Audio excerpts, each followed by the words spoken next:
ท่านหันเมื่อกี้นี่เป็นว่าน้องเพิ่นนั่นอาการนักกระแสติดเชื้อในกระแสเลือดนักแล้วว่าสันพี่น้องไงผ่าตัดให้บ่ได้มีแต่มื้ออื่นในทางพ่อเพิ่นน่ะมีแต่อยากพอให้เอามาพอแล้วน่ะมีแต่ทำเฮาสิพื้นไปกับเสื้อลูกเพิ่นเป็นหันเป็นนี่เนาะมีแต่ตามใจถูกเป็นพ่อเล่าเท่านั้นแหละพี่น้องไงพ่อว่าอยากขอกลับมันก็ขึ้นอยู่กับแต่เงินส่วนที่ยังเดือนนั้นเพิ่นสิโอนคืน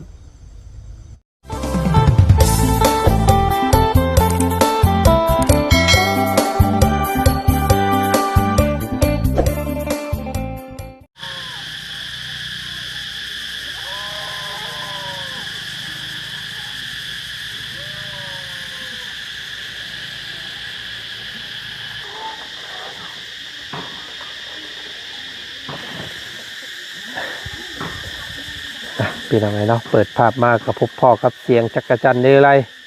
พี่น้องไงป้าโถแตกหน่ออยู่น้ำปลาน้ำลงเนาะพี่น้องเนาะมื้อนี้ก็ทางบ่าวจันทร์พี่น้องเนาะตัดภาพบรรยากาศมาหน้าบ้านเฮือนซานของน้องลูกเพิ่งเนาะกับอ้ายอาเกิงพี่น้องเลยอันนั้นก็เป็นผู้เป็นเมียเราเนาะนั่งคอยทางผัวกับลูกพี่น้องเลยตาเปียกตาจื้นอยู่แล้วก็ได้คิดฮอดลูกคิดฮอดผัวแล้วพี่น้องเลยเนาะ ก่อนอื่นก่อนที่เข้าไปทักไปถามทางเอื้อยเพิ่นพี่น้องเลยทางบ่าวจันเด้อพี่น้องเด้อกราบทักทายเนาะสบายดีพ่อแม่พี่น้องเนาะหมู่เพื่อนกันเมื่อสุขสุขคนเจอกันกับบ่าวจันพี่น้องเนาะบรรยากาศตอน4 โมงเกือบ5 โมงแรงกำลัง1ข้าวแรงแล้วสำนีพี่น้องเลยเนาะก็ด้วยความเป็นห่วงทางครอบครัวเนาะของน้องเพิ่นพี่น้องเลยเนาะเพราะว่ามามื้อวานนี่กับบ่พ่อมาบ่เสียงมามื้อเช้านี่กับบ่เห็นพี่น้องเลยเนาะเราก็คือสิกินฮอดลูกกินฮอดผัวแล้วว่าซั่นพี่น้องเลยเนาะเป็นห่วงลูกกินฮอดผัวอยู่แล้วหั่นเนาะพี่น้องเนาะไปเข้าเบิ่งเข้าชมความรู้สึกของแม่เพิ่นนํกันพี่น้องเลยเนาะไปนี่น้องเนาะทางเอื้อยเพิ่นก็นั่งคอยทางผัวอยู่แล้วกับลูกเนาะพี่น้องเนาะมาแต่ละมื้อกับบ่พ่อเราพี่น้องเลยมื้อวานนี่ก็มาบ่เห็นเนาะจักเราไปใส่พี่น้องเลยเราไปหาอยู่หากินเนาะขออนุญาตขึ้นเฮือนเด้อเนาะสบายดีโอ้ยเนาะพี่น้องเลยกำลังเฮ็ดหยังอยู่นี่กำลังกินหน่อไม้หาหน่อไม้มาแต่หาหน่อไม้บ่โอ้นี่พี่น้องเพิ่นกำลังกันจุไฟกำลังสิแกงหน่อไม้ใช้สะลูกทรายไปทางไหนเบิดแหละไปลิ้นมาแล้วโอ้พี่น้องเลยเนาะเห็นเอื้อยเพิ่นนั่งงงเงาคอยทางผัวกับลูกอยู่แล้วเนาะนั่นล่ะรอดลูกกี่ฮอดพอเมื่อวานนี่ก็มาแต่บ่เห็นเจ้าไปใช้เมื่อวานนี่ก็ไปหาหน่อไม้ขายหาหน่อไม้ขายโอ้ได้เงินอยู่บ่บ่ได้ก็หาหน่อไม้ได้ถุงนึงขายก่อนได้ 10,000 20,000เนาะโตพี่น้องเลยพอมาก็มีชะม้อยชะมีอยู่พี่น้องเห็นแต่เฮือนเมื่อวานนี่มื้อเช้านี่ก็มาแต่บ่เห็นขาย2 ถุงขายว่าได้ดอกไม้ธง2 ธงก็ขายพอได้เงินเก็บไว้เนาะได้กินแค่เพื่ออันนี้ได้เสร็จเนาะอันบ่ได้ติดต่อโทรหาผัวโทรหากันบ่ได้เนาะต่างคนต่างบ่มีโทรศัพท์กินฮอดแล้วบาดนี้กินฮอดลูกแน่พี่น้องเนาะแม่ผู้เป็นเมียอยู่ทางบ้านพี่ให้ห้องคองคอยทางลูกกับผัวอยู่ว่าซั่นซะเนาะพวกเฮาได้นำส่งน้องเพิ่นไปฮอดห้องหมอแล้วเนาะตั้งแต่มื้อก่อนพุ่นแหละที่นี่ก็ทงเฮาได้มอบเงินให้หมอเพิ่นเรียบร้อยแล้วจ่ายไป15 ล้านเนาะให้ผัวเจ้าเก็บไว้1 ล้านเอาไว้ซื้ออยู่ซื้อกินเด้อว่ะเนาะแล้วก็การอยู่การกินเนี่ยอยู่น้ำเพิ่นกินน้ำหมอกินน้ำแพทย์น้ำหมอเพิ่นเนาะอยู่ในวงเงิน15 ล้านฮั่นเนาะก็เลย ปะพอนิดนึงก็เราย่านได้พี่น้องธรรมดาแล้ว แม่นมันยาก ไปสั้นโทษเนาะ เออก ระตุนกระโตแล้วนะ โดย เราย่าน เห็นพ่อย่างไปนิดนึงก็ให้แล้วเนาะปะบ่ได้ปะบ่ได้เพราะว่าเราย่านพี่น้องเลยกับธรรมดาเด็กน้อยเนาะบ่เคยเข้าเมืองบ่เคยเห็นอันนั้นบ่พอมากก็อย่าโดกกันบ่ได้ใส่เสื้อนะเอ้ยอ้าย เอา ใส่อันนั้นใส่ส่งไปใส่เสื้อไปอาหารพัดลมเลยพี่น้องเลยตะกู้เนาะหมอนี่หมอลูกหลาบ่หมอนี่สบายดีมั้งครับคือพ่อผู้นี่เนาะโอ้คือสิหูความอยู่ผู้นี่พี่น้องเลยเนาะซื้อยังให้ตัวซื้อยังเจ้าซื้อยังซื้อกบกบเขียดนี่บ่เอาแล้วว่าเอานี่มาให้เนาะลงมือเอาลงมือขอบใจเด้อสันลงมือโยเอาพี่น้องเนาะเอาไว้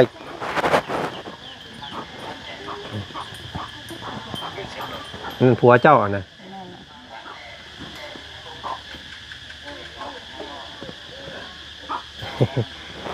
เห็นอยู่บอกบังคำหน่อยเพิ่นนอนอยู่ฮะ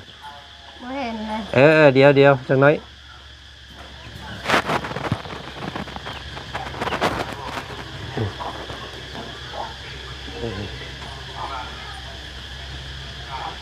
เบิ่งไปเรื่อยๆ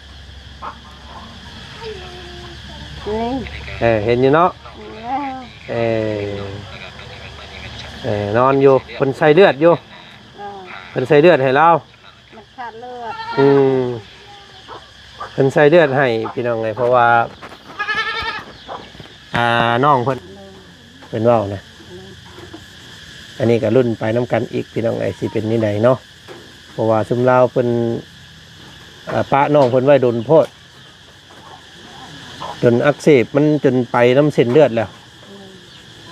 ทำมาเป็นแรกๆแล้วไปหาหมอโรดก็อาจจะบ่เป็นนักปานี่หรอกเป็นว่า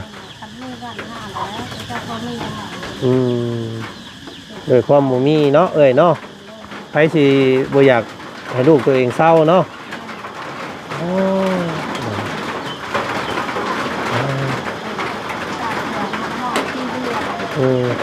เอ้าบาดนี้ฝนตกบาดนี้พี่น้องเอ้ยตัวเสียงปลุกปลุกเปกมาแล้วได้ตรงน้ำตรงในไว้เด้อเนาะโอ้ยมาแจ้งอันว่าแม่น้องน้ำผึ้งกับเพิ่นพี่น้องไงเนาะน้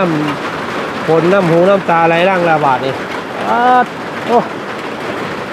ฝนมิดใหญ่แท้นี่เนาะโอ้หมักเฮ็ดประจักษ์อันนี้พี่น้องเอ้ยโอ้เฮ็ดโธ่บาดนี่ไม่เอ้ยมาอันตรงน้ำตรงไหนไว้ไหม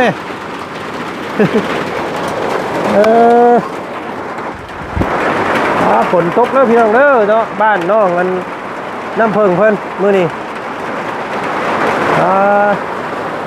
เอามีแต่ตามด้านเลยเด้อ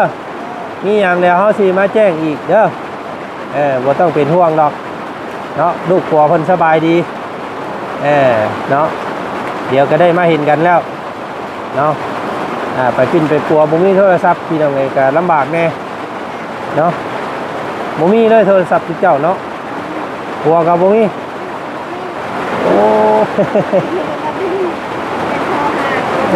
ยากเลยนี่พี่น้องไงอยากโทรหากันก็บ่ได้เนาะ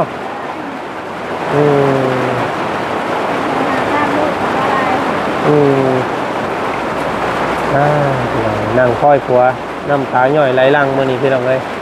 เนาะคิดฮอดผัวคิดฮอดลูกว่าซั่นซะ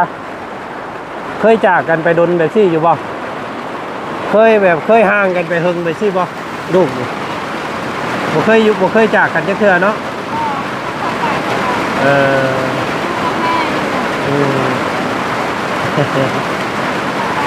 มีรอบนี้แล้วไปไกลกันเนาะได้กินฮอดพี่น้องได้เห็นลูกเลยดีใจเนาะวันนี้เนาะ เอาสู้เด้อเด้อเดี๋ยวมื้อหน้าสิมาหาใหม่อีกเนาะมีความคืบหน้าแบบใดเดี๋ยวสิมาแจ้งใหม่อีกเด้อมื้อนี้ทางบ่จันขอตัวก่อนเด้อเมื่อป้าก่อนต้องทำเด้อเอ้าสบายดีสบายดีลูกหนูมืออยู่ลูกสบายดีเนาะโอ้เยี่ยมมันพี่น้องเลยเนาะโอเคเลยฝนมากเลยพี่น้องเลยเนาะ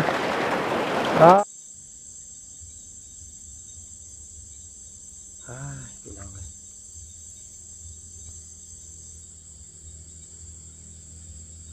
สายด่วนเนาะสายด่วนสายตรงจากทางทานหมอทางเดียดพี่น้องเลยเนาะกำลังว่าสีดีอกดีใจว่าสิได้พาตัดน้องเพิ่นพี่น้องเลยเนาะล่าสุดนี่ทางทานหมอเพิ่นได้ติดต่อโทรหาทางบ่ชันแล้วว่าซั่นพี่น้องเลยเนาะเพิ่นตรวจพบเสื้อเนาะกระแสเสื้อมันติดเสื้อเข้าสู่กระแสเลือดแห้งว่าซั่นเพิ่มขึ้นหลายเนาะแพทย์หมอเพิ่นบ่สามารถสิผ่าตัดให้ได้ว่าซั่นพี่น้องเลยเนาะมีแต่ตอนนี้นั่นทางแพทย์หมอเพิ่นย้ายเนาะย้ายน้องเพิ่นไปอยู่ห้องหมอแพทย์บาดนี้เนาะห้องหมอรัฐมีแต่ทางพ่อเพิ่นนั่นผู้เป็นพ่อผู้อาเกิงเพิ่นอยากพามาบาดนี้พี่น้องเลยเนาะแพทย์หมอเพิ่นกับจักสิว่าได้ใดว่าซั่นส่วนห้องหมอที่ซุมเฮาพาน้องเพิ่นไปนั่นแม่นเพิ่นบ่สามารถ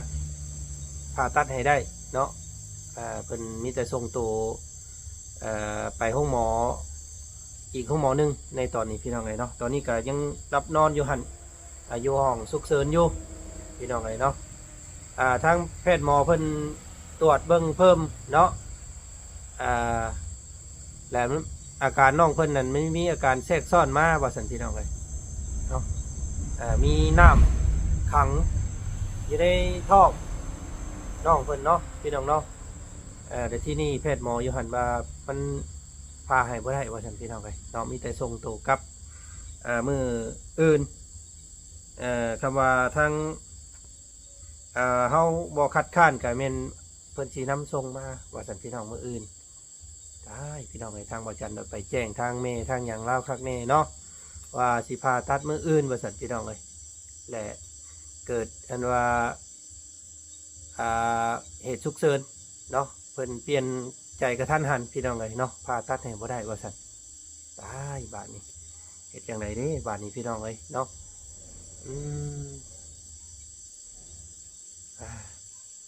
แต่ทางผู้เป็นพ่อเรานั่นมีแต่อยากมาลูกเดียวบาทนี้พี่น้องเลยเพราะว่าเราอยากมาให้หมอเป่าหมอสูตรหมอเราเล่าแน่เนาะรักษาเพราะว่าแพทย์หมอทั้งนั้นยอมแล้วว่าสันพี่น้องมันเอาไม่ได้เนาะโอ้พี่น้องเห็นยังไงได้บาทนี่เนาะ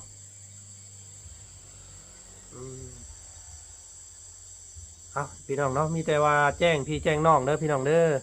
เนาะล่าสุดเนาะทางแพทย์หมอเวียดเพิ่นได้ติดต่อโทรหาทางบ่จันเมื่อกี้นี่พี่น้องเลยเนาะว่าบ่สามารถรักษาต่อได้ว่าสัตว์พี่น้องเนื่องจากน้องเพิ่นมีเสื้อในกระแสเลือดเพิ่มขึ้นหุ่นแห้งว่าสัตว์พี่น้องเลยโอ้เฮ็ดได้จังบาดนี้เนาะพี่น้องเนาะตายครับก็มีแต่เพิ่นสิส่งเงินคืนเพิ่นว่าพี่น้องเลยเนาะเพิ่นสิส่งเงินคืนส่วนค่าใช้จ่ายที่เสียไปกับเพิ่นสิหักออกเนาะคือว่ายังเหลืออยู่ประมาณ12 ล้านบอกพี่น้องเลยเพิ่นว่าเมื่อกี้นี่เนาะเงินยังเหลืออยู่เพราะว่าเพิ่นเอาใส่เลือดแน่แล้วก็ซื้อยาอย่างใส่น้องเพิ่นนั่นแหละว่าซั่นซะเนาะเบิดไป3 ล้านเนาะเหลืออยู่12 ล้านเพิ่นว่าเมื่อกี้นี่พี่น้องมีแต่เพิ่นสิโอนเงินส่วนนั้นส่งคืนเนาะแล้วก็สิตีกับน้องเพิ่นกลับมาเมื่ออื่นพี่น้องเลยโอ้เป็นจังไดเด้บาทนี้เนาะมีแต่สิแจ้งทางเบาเชียงเพิ่มเติมอีกแล้วพี่น้องเลยเนาะแต่สิแจ้งทางผู้รับผู้ใหญ่เพิ่นไป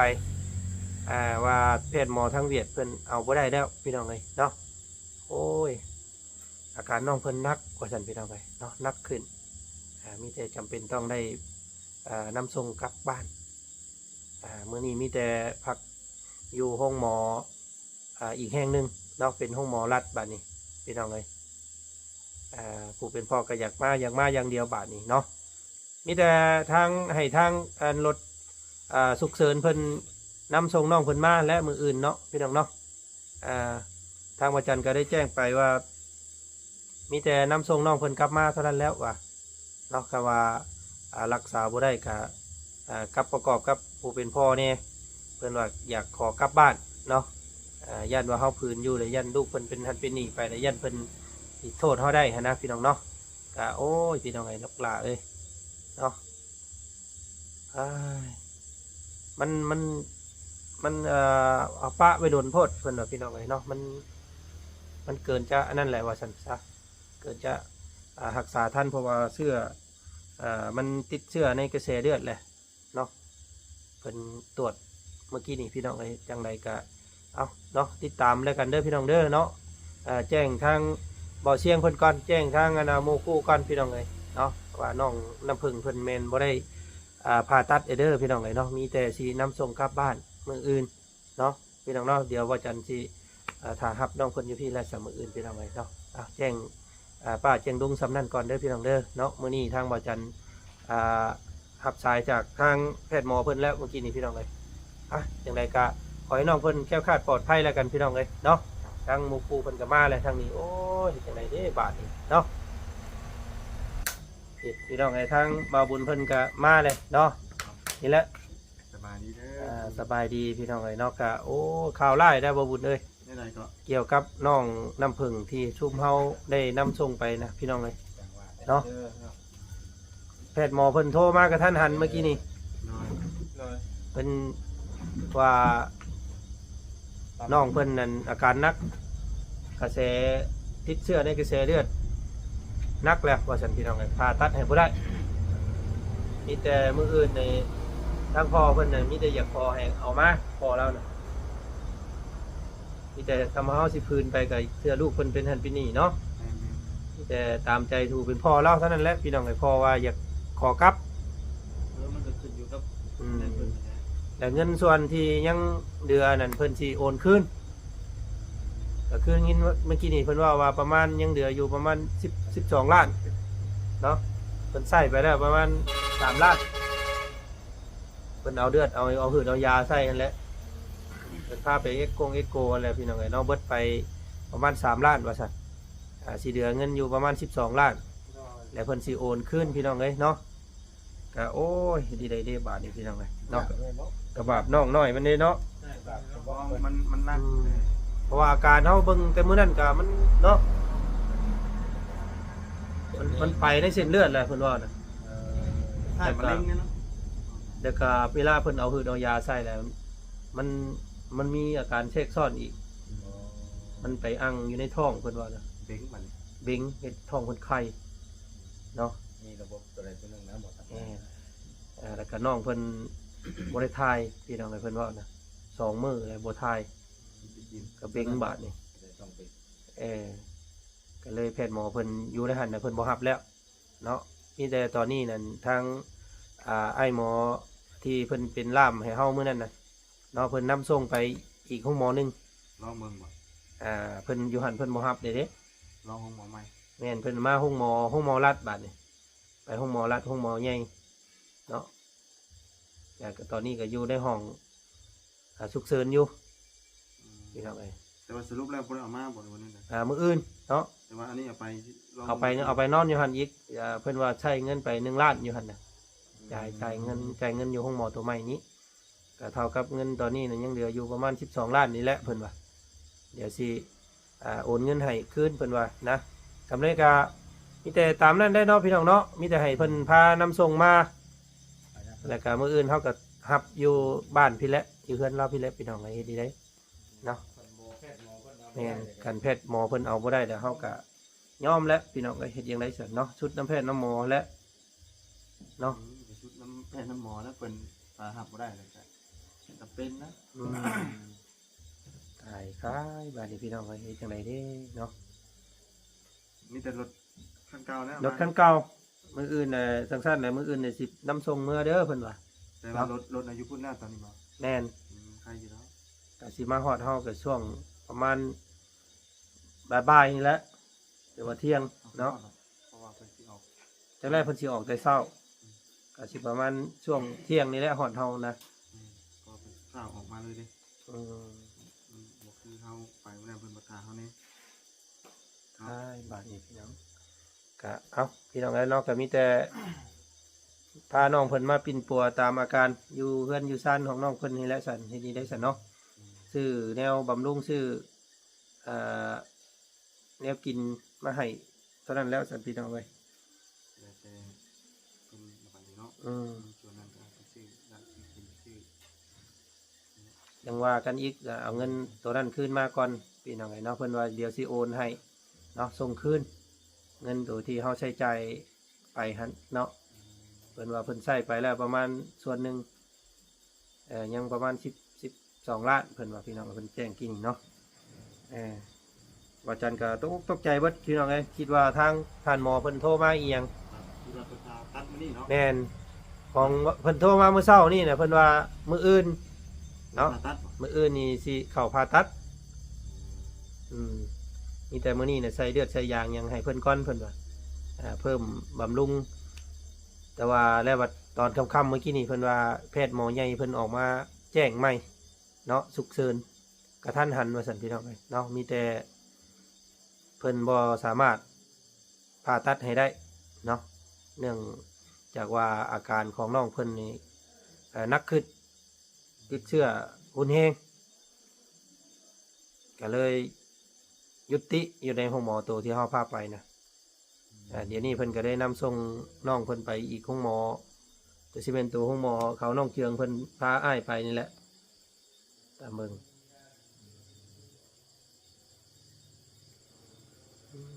เศร้าเนาะมา แม่น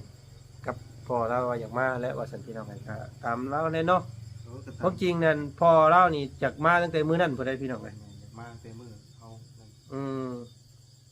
จักเราเป็นหยังเนาะเราก็แบบว่า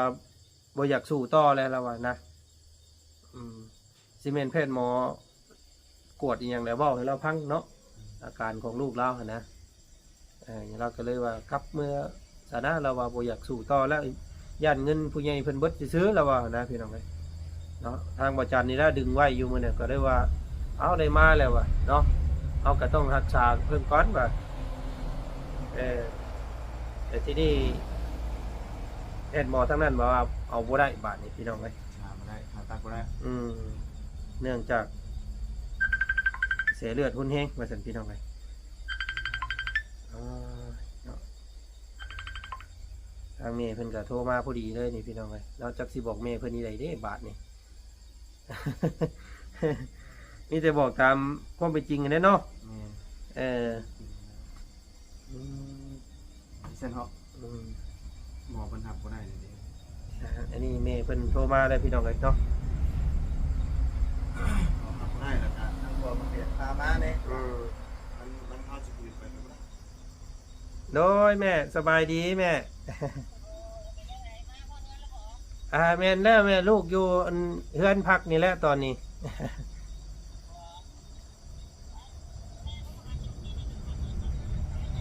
โอ้